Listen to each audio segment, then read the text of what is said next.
Let's go, girls. Come on. I'm going out tonight. I'm feeling alright. Gonna let it all hang out. Wanna make some noise, really raise my voice. Yeah, I wanna scream and shout. E estamos de volta com o BBcast, seu podcast de automobilismo e outras nerds. No episódio de hoje vamos falar sobre o preview do GP dos Estados Unidos. E aqui comigo está a Débora Santos Almeida.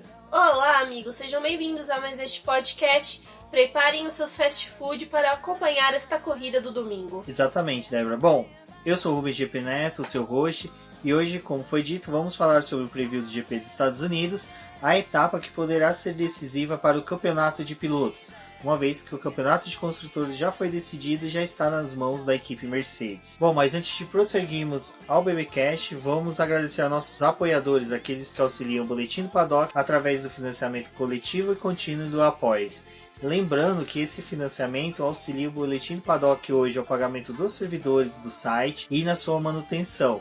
É lógico que conforme for chegando novos apoiadores, os valores arrecadados forem aumentando, iremos investir aí em equipamentos, melhorias do site, entre outras coisas, para melhorar todo o serviço aí que nós disponibilizamos para vocês. E os nossos apoiadores atuais que merecem nosso agradecimento aqui no BBcast são Ricardo Bannerman, Maia Barbosa, Eliezer Teixeira, Luiz Félix, Arthur Felipe, Rafael Celone, Will Mesquita, Anthony Santos, Rogério Froner, Helena Lisboa, Cássio Machado, Carlos Del Valle, Bruno Vale, Eric Nemes, Bruno Shinozaki, Alberto Xavier, Will Bueno, Ricardo Silva, Beto Corrêa, Fabrício Cavalcante, Arthur Apóstolo e Sérgio Milani. Fica aqui o meu agradecimento a todos os nossos apoiadores. Vocês são extremamente importantes para o crescimento e desenvolvimento do Boletim do Paddock. E para vocês que estão escutando este programa, não deixem de conferir a nossa campanha de financiamento contínuo e coletivo na plataforma Apoies. Lá, vocês contribuem com qualquer valor e conseguem auxiliar no crescimento do boletim. Além disso,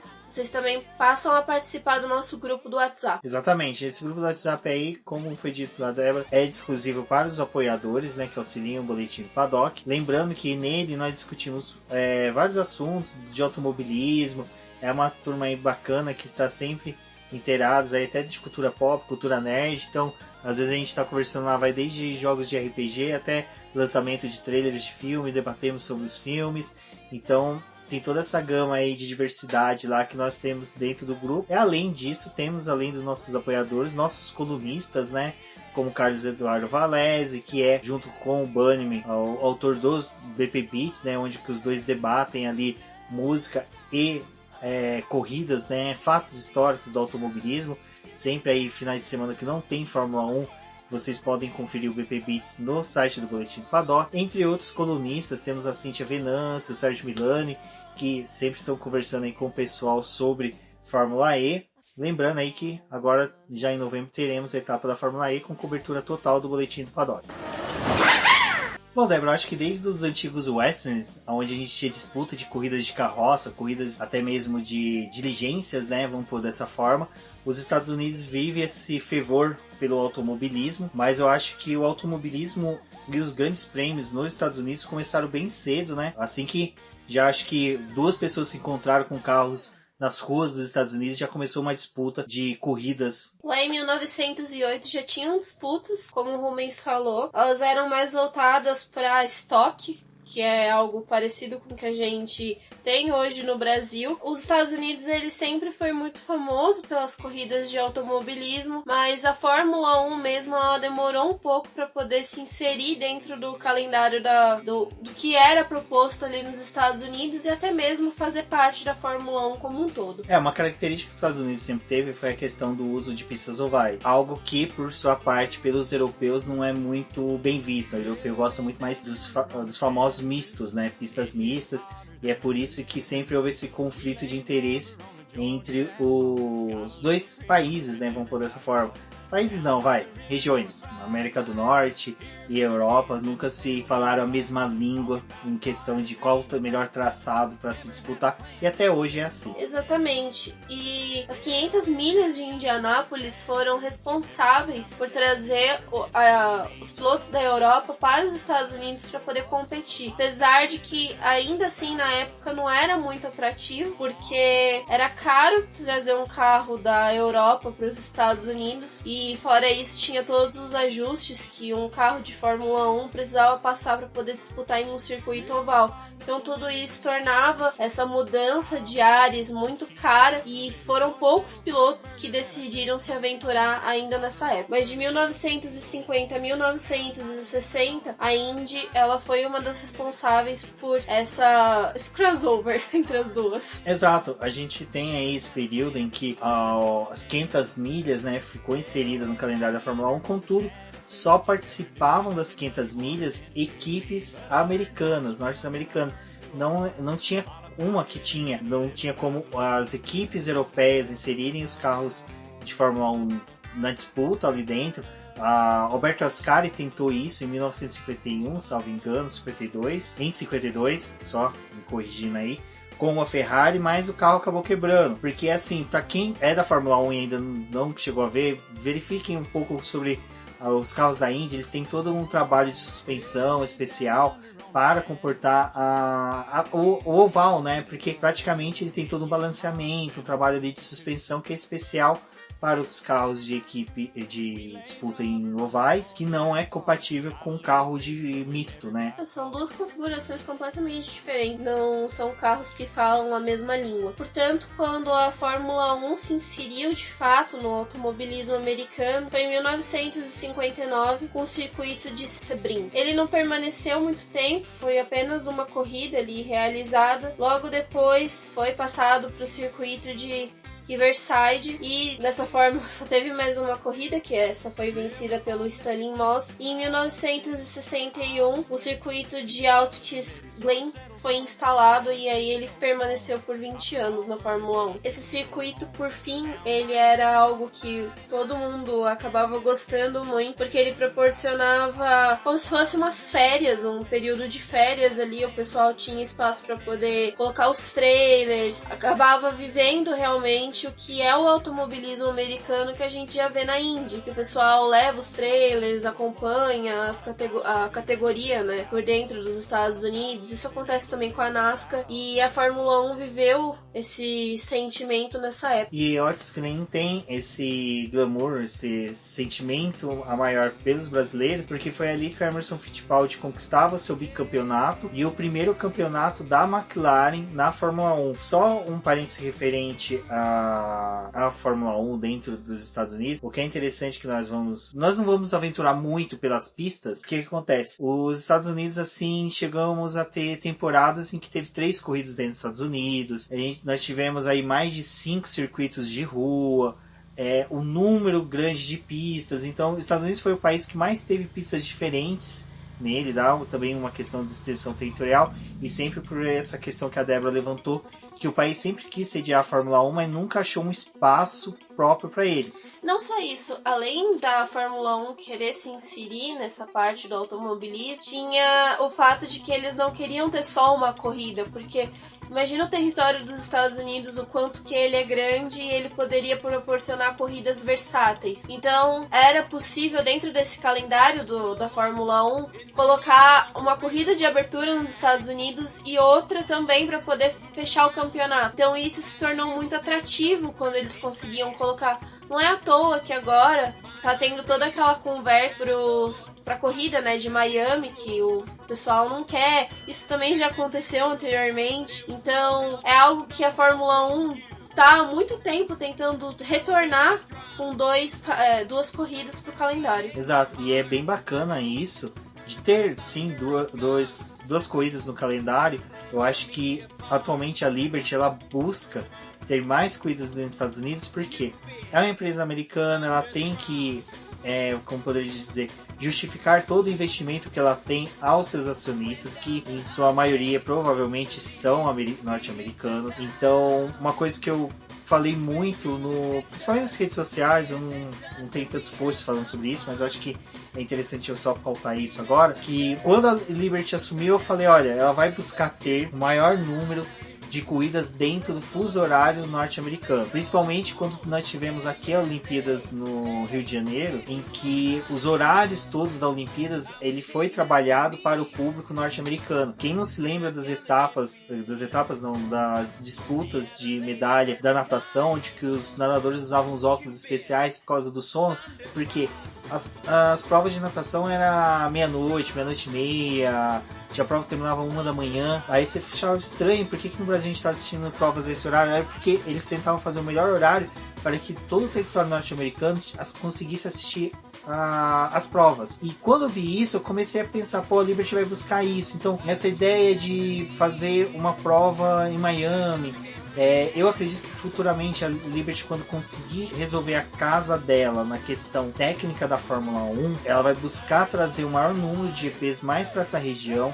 Eu acredito que ela vai começar a trabalhar talvez no GP de Portugal, GP de Marrocos, GP da África do Sul, que já foram provas que estiveram no calendário, são locais que tem pista, então é possível você fazer. E até mesmo uma prova de voltando para Argentina, África do Sul. África do Sul, meu, Kyalami é magnífico aquela pista. Assistam a decisão, salvo engano, acho que do título do Piquet de 83, eu devo estar dando uma canelada agora, mas é uma pista excelente, então eu acho que a Liberty deve começar a buscar isso. E por que entra nesse preview do GP dos Estados Unidos? Muito já se discutiu, era um sonho do Bernie Eccleston ter uma etapa de rua em Nova York, então é algo que a Fórmula E conseguiu e o Bernie não conseguiu, mas eu acredito piamente aí que provavelmente aí nos próximos 10 anos a gente deve haver um aumento considerável de provas desse lado do globo, uma redução ali de provas na Ásia, sim, a gente já perdeu a Malásia, mas provavelmente até algumas etapas ali deve sofrer alterações para que possamos ter o maior número de provas mais próximo aqui dos Estados Unidos para compensar esse público norte-americano e também o público europeu que consegue pegar um pouquinho desses horários aqui que são dessa região. Outro fato interessante dessa organização do calendário da Fórmula 1 na época que tinha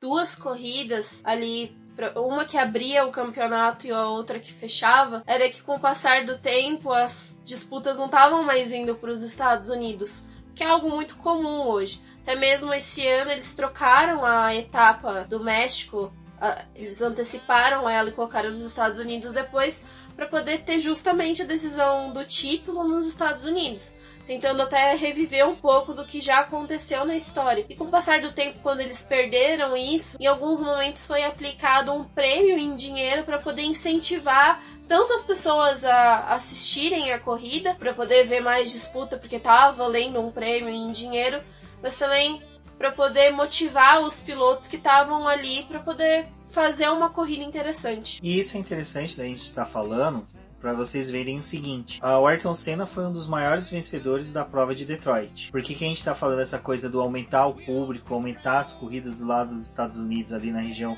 da América do Norte? Ainda hoje, mesmo a Liberty sendo dona, a Fórmula 1 ela ainda está tentando se inserir dentro dos Estados Unidos, está tentando quebrar várias barreiras que ela tem dentro do país. Então tem inúmeros fatores que ainda ela não consegue melhorar para que esse público se atraia para a Fórmula 1. Um exemplo que eu estou dando é o seguinte: Ayrton Senna chegou a vencer 4 vezes, salvo engano, em Detroit.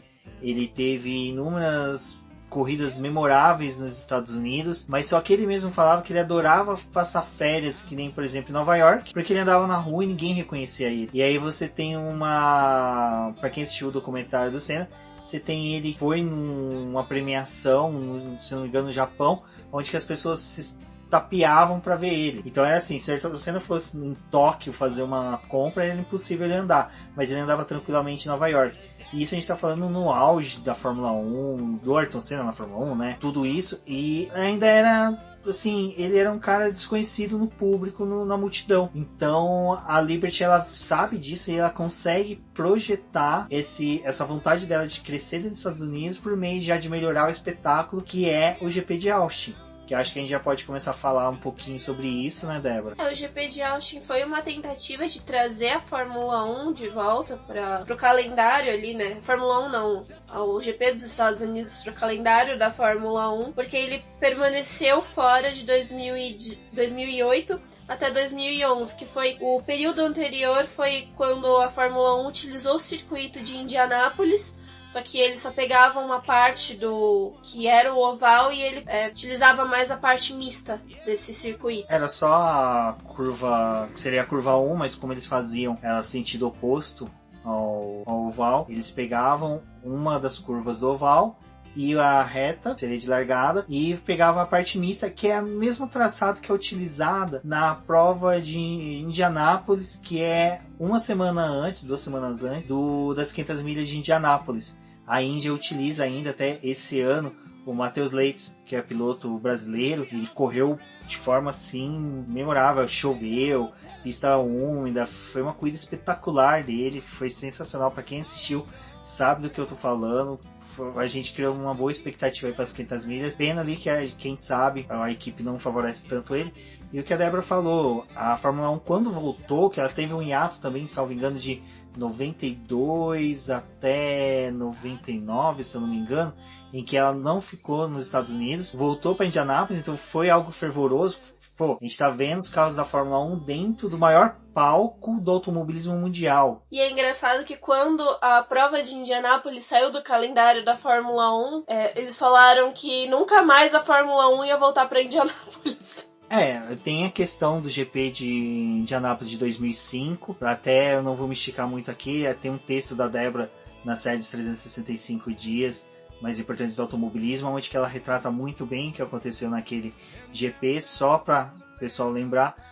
Na época existia a briga, né, a guerra dos pneus entre a Michelin e a Bridgestone, e os carros que utilizavam os pneus da Michelin não resistiam, né, a essa curva que era do oval, e então o pneu estourava, havia um grande medo dos pilotos se machucarem. O Ralf Schumacher havia sofrido acidente. Não ia ter a corrida, e aí depois decidiram ter a corrida. O Bernie Eccleston conseguiu convencer os pilotos a alinharem o carro, mas depois da volta de apresentação, somente 6 carros ficaram no grid, que foram os 2 carros da Ferrari, 2 da Jordan e 2 da Minardi. E assim, eu acho que a Minardi ficou felizona, que ela sabia que de qualquer forma ela ia sair com os pontos de 5º e 6º lugar. Tivemos o pódio do Michael Schumacher e do Rubinho Barrichello, junto com o português Monteiro, né, que foi o primeiro pódio de um piloto português na Fórmula 1. Até hoje lá eles têm feriado nacional, como em bacalhau pra caramba, para comemorar essa festividade, essa realização dele. Bom, mas voltando lá pra história de Austin, o retorno dela no calendário, foi justamente o Bernie Eccleston que começou a fazer negociações e ir atrás de trazer a Fórmula 1 mais uma vez para os Estados Unidos, e até então ele tinha o desejo de firmar esse acordo com Nova York, não foi possível, e depois de muito tempo aquilo ali já tinha perdido o sentido, e finalmente lá para a temporada de 2012, né, em maio de 2010 já tinha esse plano, mas em 2012, quando saiu realmente o calendário da Fórmula 1 confirmando os circuitos que iam estar nos Estados Unidos, tinha retornado e ia ser com Austin. E o que é legal de Austin, que ele foi construído especificamente para receber a Fórmula 1. Então até e o bacana é que desde o início da construção, desde que eles criaram a pedra fundamental que começou a construção do marco zero da construção da obra, eles souberam promover o autódromo. A gente teve a Red Bull levando um carro de Fórmula 1 para lá, colocando Tom Cruise para poder fazer uma volta no que seria o traçado, assim, que foi, como pode dizer, o maquinário fez o traçado na terra mesmo, na terra vermelha, colocaram ele para correr, David Coulter correu, tem vídeos no YouTube, eu vou ver se eu acho, coloco no post para vocês verem, é bem bacana. E desde então, durante a construção, toda hora tinha vídeos.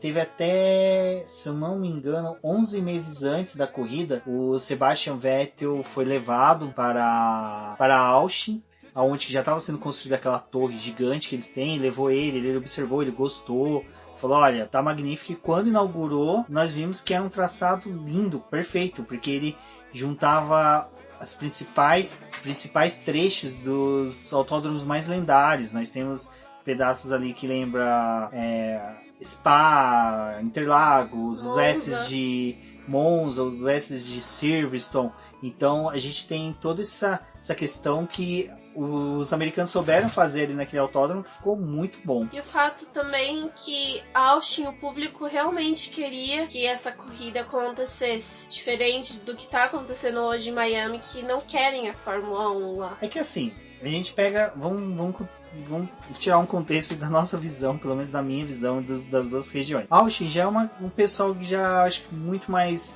como poderia dizer, festivo. Tem toda essa questão de que ali no Texas eles não tem aquela coisa de ser ponto turístico, referência de mudança do pessoal que, me aposentei, quero viver num lugar que é de férias o ano todo, quero morar num lugar que, tipo, é sossegado, é tranquilo. E Miami passa muito mais essa sensação de que realmente é uma região onde que o pessoal vai focado para viver do lazer, de ter tranquilidade, de ter uma vida um pouco menos badalada na questão de, olha, eu tenho transtorno porque eu vou ter que desviar desse lugar porque tá tendo um evento, eu vou ter ruas bloqueadas porque tem X eventos.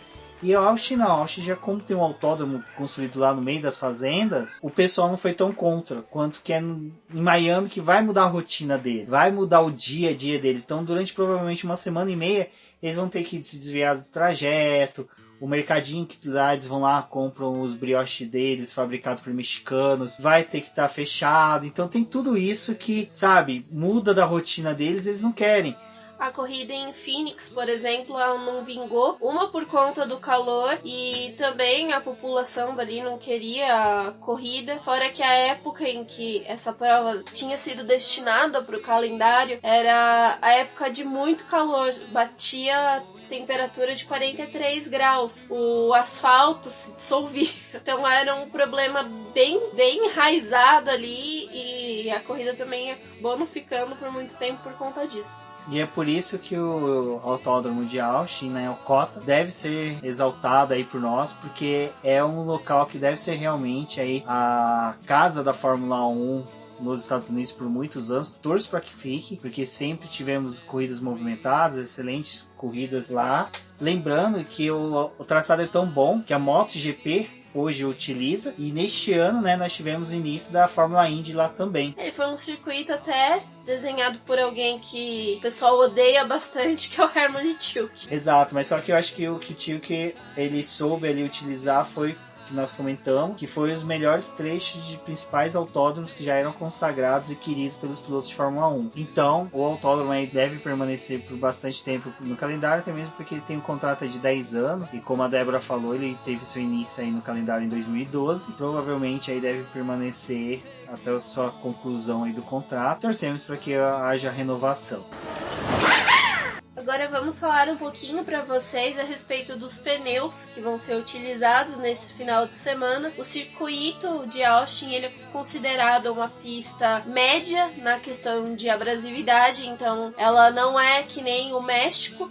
Isso é bem interessante. No entanto, a Pirelli optou nessa temporada, nesse ano, utilizar os mesmos pneus que foram vistos lá na prova do México. Portanto, o pneu C2, faixa branca, corresponde ao duro, o C3, faixa amarela, corresponde ao médio, e o C4, faixa vermelha, corresponde ao macio. A Pirelli também trouxe algo bem interessante para esse final de semana, onde nas duas sessões de treinos livres executadas ali na sexta-feira, eles vão fornecer 2 compostos para cada equipe do pneu P0 de 2020. Ele vai ser a goma macia, então as equipes vão fazer essa utilização para poder verificar que eles ainda estão no processo de adaptação e formulação desse pneu para a próxima temporada. Então é importante esse feedback das equipes a respeito desse composto. Então isso vai trazer mais uma parte dinâmica ali pros treinos livres. O que é interessante dela já trazer nesse momento do campeonato é porque a maioria das equipes já decidiram por que produzir de peças, o que ter de atualizações.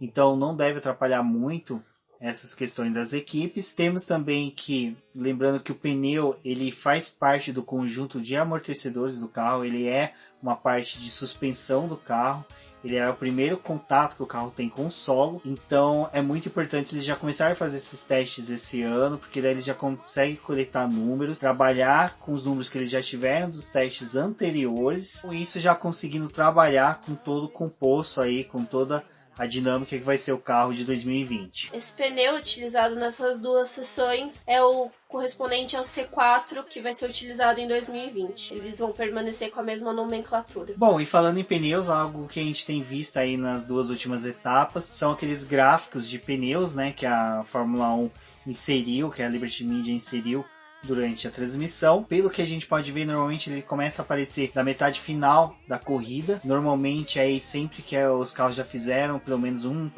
pit stop, então após a primeira rodada de pit stop começa a aparecer. O que tudo indica ali aparenta ser utilizado mais para os líderes da prova, e houve muita discussão ali porque o carro acabava de fazer o pit stop, passava um pouquinho, mostrava que um determinado piloto tinha X gasto de pneus, o outro tinha Y gasto, mas só que o número de voltas não correspondia um com o outro. Teve toda uma discussão se aquilo correspondia ou não à realidade. Até na última etapa, no México, a Débora comentou no Twitter, falando que, olha, nenhuma equipe sabe, guardado a 7 chaves, todos os segredos de degradação dos pneus. Quanto que cada pneu, cada equipe, cada carro... É um dado codificado que os carros emitem, tem um sensor sim, só que aquilo só vai para a equipe, enquanto várias outras coisas as equipes têm acesso uma da outra, então tem gente realmente dentro dos boxes focado para poder visualizar o que a outra equipe está fazendo, prestar atenção nas estratégias, todas essas coisas. Mas esse dado do pneu, ele é muito particular da equipe, então no máximo que eles sabem é que aquele pneu não é novo, 100% novo, que é algo que está ali disponível já no próprio aplicativo da Fórmula 1. E com base nessa informação do aplicativo da Fórmula 1 é que a Liberty Media criou esse gráfico novo. É algo que a gente já vê nos videogames, quando a gente está jogando, que tem esse consumo dos pneus, ele faz um balanceamento do quanto está gastando. Só que o que a Liberty tem, ela tem uma telemetria para poder acompanhar os carros e fazer todo o processo que o aplicativo tem. Então ele fornece dado do pneu, a volta que tá, todos os dados dos trechos, né, dos 3 trechos que as pistas são divididas em como que os carros estão, por conta de todos os sensores que tem. Só que o dado do pneu não é algo que eles têm efetivo, então aquilo ali foi tirado uma média do que está acontecendo na pista, de como que os carros estão trabalhando, da aproximação que eles têm entre eles, do que eles estão fazendo, se eles estão disputando espaço com algum retardatário, se é uma disputa intensa pela posição mesmo. Então tudo isso eles fazem um cálculo para poder jogar esse dado para a TV, que é esse gráfico que a gente tem dos pneus. Ou seja, é um gráfico muito mais ilustrativo daquela disputa que está tendo ali, para a gente poder saber qual carro que está tendo desgaste um pouquinho maior ou outro, só para poder dar uma dinâmica maior para nós. Dificilmente vai refletir a realidade, diante de tudo isso que a Débora expôs, da questão dos segredos que as equipes têm do consumo de pneu. Outra coisa que é interessante sobre isso é que a gente só vai realmente saber disso se as equipes disponibilizassem todas essas informações, algo que nunca vai acontecer, que é a mesma informação que as equipes têm de consumo de combustível, questão de distribuição do... Por isso que quando a gente fala ali no aplicativo, principalmente no segundo treino livre, que tem as voltas de simulação de corrida, é difícil você mensurar o quanto que a equipe está realmente rápida. Você não tem o dado do combustível, do quanto que aquele carro tá. Então você vê a Ferrari dando, sei lá, voltas estrondosas com a simulação de corrida, mas aquilo ali não representa o real, porque o pneu já tá bem danificado, você não sabe essa quantidade que foi colocada, não sabe com o quanto que as outras equipes estão trabalhando, o que cada uma tá focada, porque o pessoal que é as 3 forças estão disputando o primeiro lugar, então eles vão exigir mais do carro.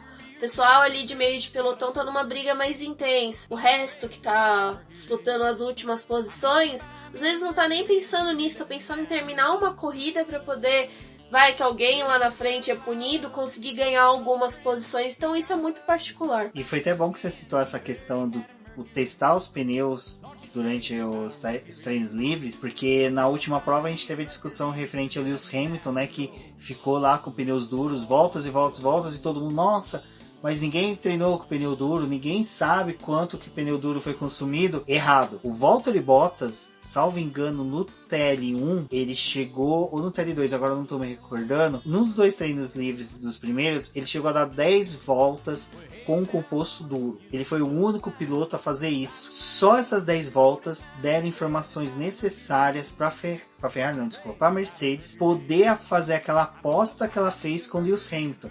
Então por isso que essa questão do consumo de pneus é bem difícil de você ter. Vocês querem um exemplo? Para quem anda de kart, a gente sempre tem aquela coisa, pô, você vai pegar um kart, você quer ver se ele tá em condições boas, tem isso que você olha, e um deles é olhar o pneu, que todo pneu tem uns furinhos, e quanto mais fundo esse furinho, maior mais novo ele é. E os carros de Fórmula 1 também tem esses pequenos furos, que conforme eles vão tendo a degradação, eles vão ficando mais rasos. E toda vez que o carro volta para os boxes, tem um funcionário de cada equipe que vai e mede esse furinho. Então ele sabe quanto que desgastou. E essas informações são colhidas também durante a corrida. Então eles sabem, vamos supor, pneu dianteiro esquerdo, o furo está com tanto de dimensão de rasura comparado com o do esquerdo. Bom, então a degradação ela é variada por causa dessas curvas X, Y e Z. Então eles sabem como também balancear o carro, a tocada do piloto. Exato, também varia. A temperatura que coloca. Então é muito importante você ver 10 voltas do Bottas, que ninguém assim deu valor algum na hora que ele fez, foi fundamental para a vitória do Lewis Hamilton no GP do México. Tem outro fato que ali no segundo treino livre, geralmente eles mandam os companheiros de equipe, cada um com um composto. Então se um entra com duro, o outro geralmente vai correr com um médio. E aí eles deixam para poder utilizar o macio no final. E aí partem para as voltas de simulação de corrida, onde eles revezam a utilização desses pneus. Então isso é muito particular de cada equipe. Apesar de eles coletarem o dado de um carro, aquilo geralmente dá para poder aplicar para o outro piloto, porque eles têm essas informações de como cada um guia, os ajustes que eles usam. Então isso é muito particular. O que eles estão tentando fazer é justamente tornar a interação do público com o que está acontecendo mais imersivo. Para você ter a sensação de que você tem um controle de algo que você não tem, mas que você está aprendendo um pouco mais, pode debater um pouco mais sobre aquilo, fazer esse público realmente ficar mais aguçado com o que está sendo mostrado na TV. E eu acho que isso é interessante, esse gráfico, que mostra que a Liberty Media provavelmente deve trazer outros tipos de interações no futuro. Eu lembro muito da câmera térmica que nós tínhamos há uns anos atrás. Ela continua ainda instalada nos carros e essas imagens ainda são utilizadas. E com base até nessa câmera térmica, eles sabem quanto que é a degradação do pneu. Os carros da Mercedes, não sei se para quem já reparou, ele nos retrovisores dele tem duas bolinhas que parece aquele sensor de ré. Na verdade, ele é uma câmera térmica, ela não capta imagem, ela capta só a temperatura do pneu. Então ela sabe o pneu quando ele está numa reta, ele dá uma esfriada. Quando entra numa curva, como tem um maior atrito, então ele dá uma esquentada. E ele não esquenta de forma uniforme, às vezes ele esquenta mais do lado de dentro, mais do lado de fora. Então todas essas informações, cada equipe tem a sua, e com isso ela trabalha com a questão dos pit stop, quando vai fazer o pit stop, quando não vai, se o piloto está muito tempo atrás de um, se compensa ou não fazer pit stop. Às vezes um piloto está muito atrás de um, ele dá uma distanciada, a gente fala, pô, ele está perdendo ritmo, mas volta. Então tudo isso é trabalhado com essas informações e vocês não duvidem. As equipes, elas guardam a chave de ouro essas informações, porque é esses pequenos detalhes que fazem uma equipe ser campeã e a outra não. Bom, acho que a gente falou bastante sobre pneus, acho que é interessante, acho que é bem bacana. Pneus, você vê, Juliana Serrazoli já fez post falando sobre a importância dos pneus. A gente já fizemos diversos posts no Boletim do Paddock falando sobre essa questão de pneus. É importantíssimo, e principalmente que os pneus, ele tecnicamente é hoje o mais próximo, junto com a gasolina, do que a gente tem nos nossos carros. É lógico, o pneu de Fórmula 1 é que nem o pneu da Fórmula E, que é o mesmo utilizado nos carros, mas todo o trabalho que a Pirelli faz nos carros de Fórmula 1 e em demais carros de competição reflete na qualidade dos pneus dos nossos carros do dia a dia. Bom, antes de entrarmos nos números do GP de Austin, porque como nós falamos, nós tivemos inúmeros GPs, inúmeras pistas, então se a gente for entrar em cada uma, só colocando vocês a par de uma coisa que eu e a Débora vim debatendo muito, mês de outubro, praticamente em novembro, no Boletim do Paddock, é uma organização do que vai acontecer em 2020. Vai vir muita coisa. Tecnicamente, aí nos próximos programas, vocês vão ver o Boletim do Paddock muito parecido com aqueles programas de final de ano da Globo, onde que ela coloca filmes que teremos em 2020, programação nova e não sei o que. é bem isso que vai acontecer daqui para frente, porque tecnicamente o ano de 2020 no Boletim do Paddock agora começa após o GP do Brasil, quando nós já temos toda a nossa reestruturação para o ano seguinte, bem como o início da temporada da Fórmula E em 2020, 2019, 2020, onde que a Cíntia Venâncio, eu, Sérgio Milani e a Débora vamos levar bastante material para vocês, muita coisa. Então vocês vão ter mais um portal trabalhando com a Fórmula E. E assim, o que eu posso falar para vocês é que vai ter muita coisa bacana. Então é por isso que a gente volta a afirmar para vocês a importância do Apoie-se, porque a gente vai focar muito aí em compra de equipamentos, que nem eu quero muito esses dias lá no grupo do Voando Baixo, um grupo aberto que tem sobre automobilismo. O Ricardo Ribeiro, muito obrigado, Ricardo, por ter feito isso. Ele veio, conversou comigo, ele apontou umas coisinhas que ele viu no boletim do BBcast, a gente conversou ali. Então os próximos recebimentos do Apoia-se eu vou focar bastante aí para comprar um gravador de voz mais profissional, algo um pouco mais robusto aqui para a gente poder fazer podcast, e com isso também auxiliar aí também para quem grava à distância com a gente, para a gente poder ter sempre áudios excelente para você. Então já aproveitar antes da gente falar os números, que eu sei que é uma parte que o pessoal gosta bastante, relembrar de vocês do nosso programa do Apoie-se, né? Acessem o site apoie-se, apoie.c/Boletim do Paddock. Lá tem várias plataformas, vocês podem doar desde R$3. Eu ia fazer brincadeira da menina dos R$3, mas eu não consegui. Até valores que vocês entenderem que seriam bem-vindos ao Boletim do Paddock. Então agradeço a todos. Como a gente falou no GP do México, a gente conseguiu aí fechar um ano 100% de cobertura da Fórmula 1, com cobertura dos testes de pneus em dezembro, dos testes que foram realizados em Abu Dhabi após o GP. Então foi feita aí toda uma cobertura pré-temporada. Nós tivemos Driver Survive, eu acho que foi o único podcast no Brasil que fez um podcast dedicado à série que todo mundo gostou. Então eu acho que a gente tem aí um bom know-how da área para poder passar para vocês. E temos aí excelentes parceiros, amigos que compartilham de conhecimento com a gente, que com certeza vocês podem saber que vai estar vindo aqui para o Boletim do Paddock. Bom, o momento de jabá acabou. Vamos aos números do GP de Austin. Vocês vão ver que algumas figuras já são carimbadas e muito conhecidas e que se repetem bastante aqui, mas quem sabe aí, né?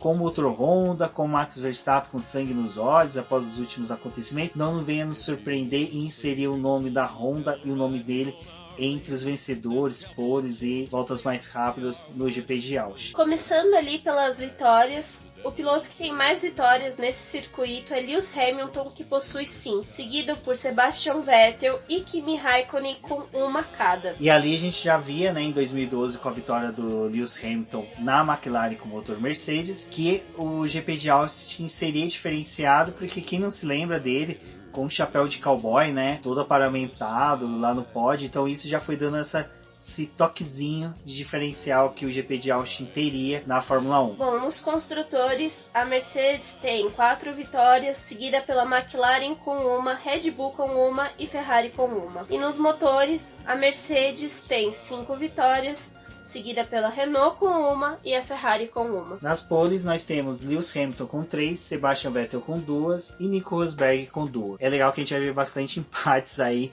e o único piloto que não empata com ninguém é o Lewis Hamilton, porque ele é o diferentão, pica das galáxias, que consegue ser o melhor de todos nos últimos 300 anos da Fórmula 1. Bom, nos construtores nós temos a Mercedes com 5 poles e a Red Bull com 2. Nos motores, nós temos também a Mercedes com 5 poles e a Renault, que motorizou aí a Red Bull, com 2 poles. Nas voltas rápidas, Sebastian Vettel possui 5, Nico Rosberg uma e Lewis Hamilton uma. Nos construtores, a Red Bull possui 3, com a Ferrari logo atrás com 2 e a Mercedes com 2. E nos motores, a Renault possui 3, Ferrari 2 e a Mercedes 2. Então, pessoal, vocês receberem aí todos os números. Eu ia guardar isso mais para a época ali da Fórmula E, onde que a gente ia falar sobre uma coisa que eu inseri no Boletim do Paddock, algo que há muitos anos eu quero. Então, para quem ouvir esse BBcast, eu quero que venha falar comigo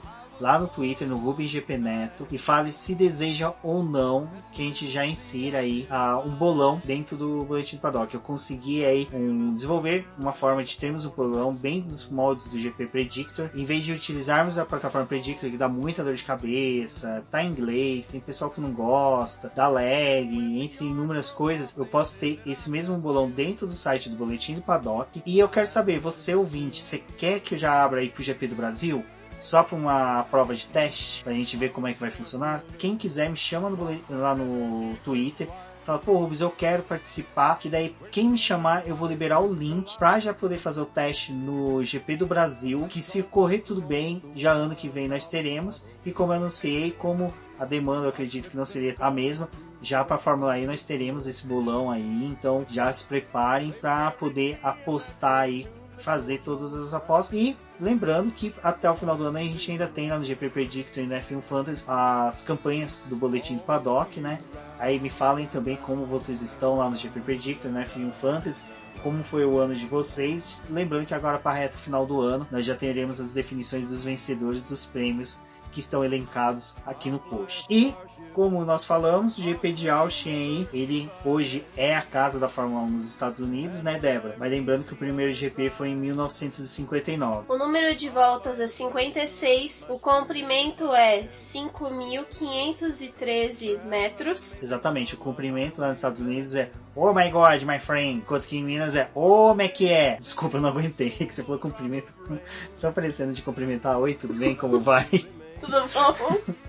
A melhor volta é de Lewis Hamilton de 2018, com 1 minuto, 37 segundos e 392 milésimos. O maior vencedor da corrida é Lewis Hamilton, que venceu 6 vezes. Bom, chegamos à 19ª etapa do calendário. Lembrando agora que depois de Austin nós teremos GP do Brasil, então podem se preparar aí que nós vamos falar bastante do GP do Brasil aqui no BBcast, no Boletim do Paddock, lembrando aí corridas que nós contamos lá na série 365 dias. Já tem um preview contando da história do GP do Brasil. Exatamente. No post, lembrando muito bem, obrigado, Débora, que nós vamos colocar o preview do ano passado do GP de Austin, bem como a corrida, o BBcast da corrida do ano passado, para que vocês ouçam, para que vocês possam mensurar aí, né, Débora, sobre a evolução do BBcast também nesse um ano. E a Débora aqui me lembrou que ano passado nós não tivemos o preview. Porque a gente começou no México e o México foi depois. O preview veio uma ideia depois de que a gente realizou aquela visitação, simulação técnica no Autódromo de Interlagos, onde que a gente viu a importância de fazer esse preview. E esse preview que o ano que vem deve mudar também, a gente deve fazer algo um pouquinho mais abrangente e sempre evoluindo. E queremos entrar um pouco mais das histórias, das corridas, lembrar histórias corridas marcantes. E outra coisa que nós queremos é que vocês nos digam o que vocês querem ouvir no BBcast, nos previews. Coloquem a gente para trabalhar aí, coloquem nós para pesquisarmos para vocês, porque é o que a gente gosta. E nós temos pessoal para isso, que gosta de fazer isso. E é lógico, sempre evoluindo e crescendo aqui para vocês e para os nossos apoiadores, como sempre agradecendo eles e convidando os demais aí que apoiam o Boletim Paddock. Quem não pode apoiar financeiramente, um RT de um tweet do Boletim Paddock, uma curtida que vocês dão, sempre ajudam a alavancar aí o Boletim Paddock dentro das mídias sociais. Como a gente sempre pede, ouvir o BBcast, dá um screenshot, marca a gente, pô, é bacana. O Arthur Apóstolo, que é um dos apoiadores hoje do Boletim Paddock, conheci ele no evento do Boteco F1 ano passado, lembrando que nós estaremos no evento do Boteco F1 também, então quem tiver oportunidade, vá para o evento do Boteco F1, que lá é uma confraternização do Boletim Paddock, também do Podcast F1 Brasil. Vários membros de podcasts e outros canais estarão lá, e como eu disse, o Arthur eu conheci lá, ele fazia isso, marcava eu, falava, conversava comigo muito do Instagram, acabou encontrando com a gente em bares aqui em São Paulo, se tornou um tremendo de um amigo. Então tudo isso é em decorrência dessa atuação de vocês também dentro das redes sociais, que estimula a gente também a fazer um trabalho cada vez melhor, né? E para vocês, né? Isso daqui tudo é uma retribuição ao carinho de vocês. Bom, como vocês perceberam, eu fiquei muito empolgado aqui, disparei a falar.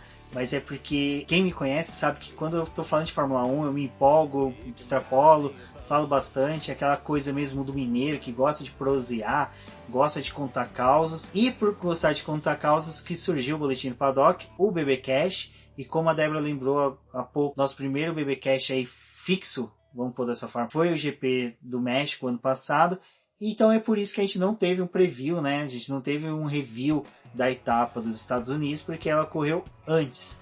Então agora a gente vai relembrar para vocês aí a etapa dos Estados Unidos, como foi a corrida de 2018. Fiquem com a gente, porque agora tem um pouquinho mais e depois nós conversamos também um pouquinho mais com vocês. O Kimi Raikkonen venceu a corrida de 2018. O Lewis Hamilton tinha largado na pole, mas quando teve a largada, o Raikkonen foi bastante ousado e conseguiu assumir a dianteira da corrida. E com isso ele fechou a porta para que o Hamilton não conseguisse dar um rebote para poder obter a primeira posição. Então dessa forma eles foram seguindo. O Hamilton fez a parada bem antes que o piloto da Ferrari e por conta disso, a Ferrari já tinha uma ideia de que provavelmente o Lewis Hamilton precisaria parar mais uma vez nos boxes, porque ele tinha partido com os pneus ultramacios e tinha feito a troca para os médios. E ali a corrida foi se desenvolvendo, desenrolando até que o Hamilton teve que fazer mais uma parada lá na volta 38, e aí o Raikkonen voltou a assumir a liderança da corrida e eles foram seguindo até o final da prova. Só que as últimas voltas elas foram bem interessantes porque os 3 primeiros estavam extremamente perto, que era o Kimi Raikkonen, o Max Verstappen e o Lewis Hamilton. Aí o Lewis Hamilton na penúltima volta ele veio na ânsia de tentar fazer a ultrapassagem no Verstappen, não conseguiu, teve que se contentar com a terceira posição. Além disso, lá na primeira volta, logo que teve a largada, isso é bem legal do GP de Austin, porque ela é uma corrida bem previsível, e principalmente essa largada, ela acaba trazendo alguns fatores aí que chamam bastante atenção. Foi nessa corrida em que o Sebastian Vettel foi pressionar o Daniel Ricciardo, ele acabou rodando e caindo para a última posição. Ele veio galgando, escalando o grid de novo para poder conseguir terminar melhor na corrida. Fora isso, teve o Alonso sendo acertado pelo Stroll ali na primeira volta e depois ele precisou abandonar. O Grosjean bateu no Leclerc, prejudicou a corrida do Leclerc. O Leclerc ficou ali se arrastando. Essa época ele ainda estava lá na Sauber e aí teve a parada nos boxes. Então foi uma corrida bem chamativa. A corrida foi bem movimentada, como a Débora disse. O GP de Austin ele tem todas essas características. E uma coisa que eu percebi agora, que toda hora que eu me referi ao GP, falei como GP de Austin, e isso é uma coisa que vocês já vão pegando, que provavelmente deve ser algo que vai alterando dentro da Fórmula 1, que é se referir aos GPs como mais aonde que é realizado do que ao país, mais a cidade. Então, não se me culpem, é algo que já está comum até mesmo na própria mídia especializada internacional. Você pega muitos sites, textos... Principalmente se eles conseguirem inserir mais uma corrida nos Estados Unidos. Lá antigamente tinha a briga pelo nome, GP dos Estados Unidos ou que nem o GP da Alemanha, coisas desse tipo, porque existiam corridas que tinham o título honorífico que era para poder ocupar uma etapa no calendário que não tinha sido fechada, para poder dar um número de provas. E tinha essa briga muito forte pelo nome ser carregado com o nome do país, e essa outra corrida que ela fazia parte do calendário, ela ficava com o nome da cidade, ou do local que ela ia ser sediada. E agora tá tendo mais essa tendência de chamar realmente a corrida pelo nome do local que ela tá sendo realizada, e provavelmente isso vai acontecer mais pra frente. Nos Estados Unidos, dependendo de como for, se eles conseguirem inserir mais uma corrida, provavelmente deve ser o GP de Austin e o GP de sei lá das quantas. E nessa sei lá das quantas, quem se ferrou também foi o Ocon e o Magnussen, que é o término da prova, né, Débora? Fizeram uma prova excelente, a gente tava vendo ali Magnussen chegando em nono, Ocon conseguindo voltas espetaculares, mas eles tiveram um motivo, eles consumiram bastante aí, do combustível. O Ocon, ele ao final foi desclassificado porque o fluxo de combustível no carro dele foi maior do que é o permitido, e o Ocon consumiu bem mais que 105 quilos de combustível. Então tivemos aí essas duas desclassificações que ajudou aí ao, salvo engano, o Hartley, que chegou em nona posição com a desclassificação dos dois pilotos, o que já nos dava aí um bom parâmetro do que poderíamos ter esse ano, que nós estamos vendo mesmo, que era um carro bom da Red Bull, que chegou em terceiro lugar, com um motor Honda que teve um bom desempenho. Então tudo isso entra dentro das nossas apostas, onde que a gente pode esperar bastante do Max Verstappen nesse circuito, e também o motor Honda que pode render um pouco aí, porque até mesmo no México a gente viu que eles foram capazes aí de entregar o que eles prometeram. Nessa prova, o resultado do Sebastian Vettel não foi tão bom, mas foi o suficiente para adiar, né, a briga pelo título, jogando para o México a possível decisão do título do Lewis Hamilton do ano passado. Então, com o quarto lugar, ele conseguiu adiar para a etapa do México, que seria a etapa seguinte no calendário de 2018. Como a Débora disse, o GP foi vencido por Kimi Raikkonen, foi a última vitória do finlandês na Fórmula 1 e também a última vitória da Ferrari, né, antes da, como eu poderia dizer, o debut do piloto monegasco lá no GP da Bélgica. Então é bem interessante aí que esse GP dos Estados Unidos tem bastante efemérides aí para as próximas temporadas, a gente sempre está discutindo aí sobre ele. Bom, amigos, agora finalmente conseguimos finalizar o BBcast. Esse foi um BBcast de preview, acho que foi o mais longo que nós conseguimos fazer. Conseguimos, acho que, trazer bastante coisa aí para vocês. E como sempre, teremos o post da Débora falando sobre preview, com muito mais informações, questões das demais pistas que permaneceram, que fizeram parte do calendário da Fórmula 1 aí nesses anos, que tivemos mais de um GP dos Estados Unidos, como a Débora disse, tivemos o GP da Costa Leste, Costa Oeste e o GP dos Estados Unidos oficial. Vocês podem encontrar o Boletim do Paddock nas redes sociais como Boletim do Paddock, no Twitter como diz no Boletim Q. Eu sou o Rubens GP Neto, vocês podem me encontrar na internet como Rubens GP Neto, em todas as redes sociais sempre com esse nick. Um forte abraço a todos e até a próxima. Eu sou a Débora Almeida, no Twitter como The Flowers. Não deixem de acompanhar os nossos posts no site referente a todos os treinos livres, classificação e corrida. No Twitter o boletim é Diz no Boletim Que e nas outras redes sociais ele é Boletim do Paddock. Acompanhem a gente, mande dúvidas, recomendações, nos auxiliem a melhorar o programa e trazer o que vocês querem ver aqui. Até a próxima!